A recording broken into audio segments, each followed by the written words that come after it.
একটি ছোট গ্রামে রাফি নামে এক ছেলে থাকত।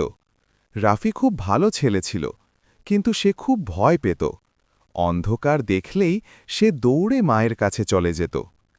একদিন বিকেলে রাফি তার বন্ধুদের সঙ্গে মাঠে খেলছিল। খেলতে খেলতে বলটা গড়িয়ে পাশের বড় আম গাছের ঝোপে ঢুকে গেল। সেই জায়গাটা একটু অন্ধকার ছিল, তাই সবাই ভয় পাচ্ছিল।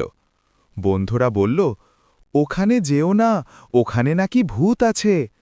রাফিরও খুব ভয় লাগছিল, কিন্তু সে মনে মনে ভাবল, যদি আমি সাহস করে যাই তাহলে সবাই বুঝবে আমি পারি।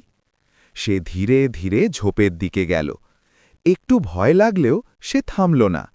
গিয়ে দেখে ওখানে কোনো ভূত নেই, শুধু বলটা পড়ে আছে। রাফি বলটা নিয়ে ফিরে এলো।